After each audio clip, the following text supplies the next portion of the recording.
Hello friends, good evening. आज हम लोग समर कैंप के इस सेशन में हम लोग स्टोरी टेलिंग के बारे में जानेंगे। स्टोरी टेलिंग का मतलब ये होता है कि हम अपने विचारों को अभिव्यक्त करें। कैसे अभिव्यक्त करें?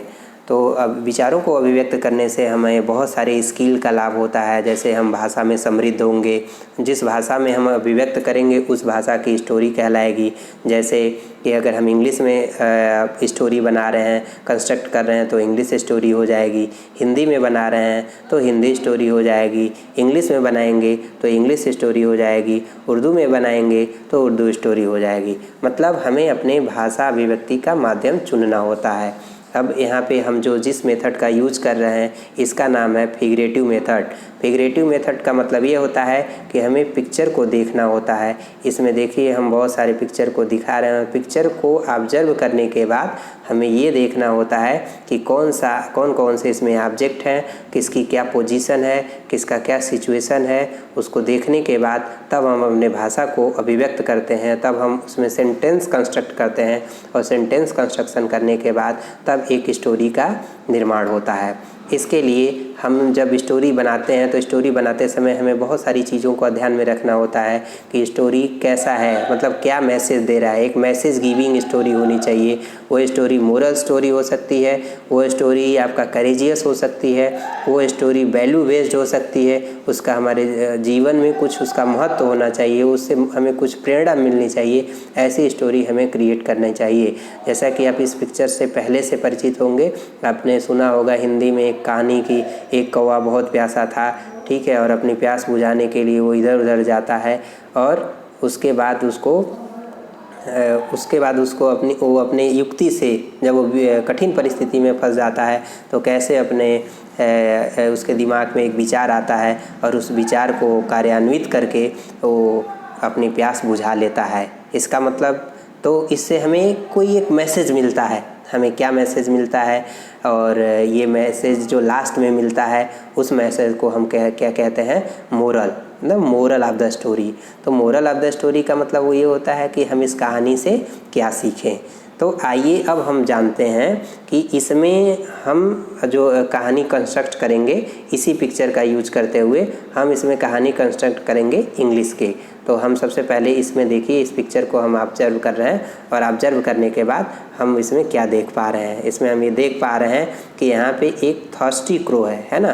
तो देखते हैं इसके बारे में हम कुछ सेंटेंस कंस्ट्रक्ट करते हैं कि there was a thirsty crow, एक प्यासा कौवा था, एंड इट फ्लू मीन्स यह उड़ा। देखिए इसमें दिखाया गया इस पिक्चर में कि यह उड़ा in search of water, but it did not see water anywhere.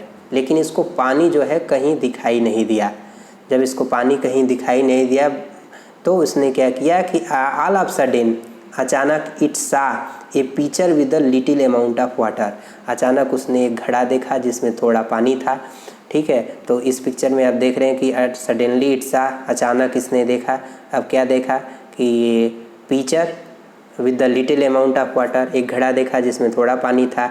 And it wanted to drink the water, ये पानी पीना चाहता था। बट इट्स बेक, लेकिन जो इसकी चोंच है, could not reach to the surface of the water, लेकिन पानी की सतह तक इसकी जो चोंच है वो नहीं पहुंच सकी। तो जब पानी के सतह तक इसकी चोंच नहीं पहुंच सकी तो an idea entered in its mind, तो इसके दिमाग में एक विचार जो है प्रवेश किया। विचार क्या प्रवेश किया? It saw the some pebbles nearby itself, ये अपने चारों तरफ, ठीक है, कुछ कंकड़ देखे, कुछ कंकड़ के टुकड़े देखे, ठीक है। और उसके बाद इट बिगेन टू ड्रॉप, मतलब ये डालने लगा कंकड़ इनटू द पिक्चर, ये घड़े में कंकड़ को क्या करने लगा? डालने लगा। After one by one dropping the payable the surface of the water, एक एक करके, जब ये देखिए इस पिक्चर में दिखा रहा है कि एक एक करके जब वह कंकड़ को उसमें डालने लगा, तो जब उसमें कंकड़ को डालने लगा तो द सरफेस ऑफ वाटर, जो पानी का लेवल है, इट केम अप, यह ऊपर आ गया।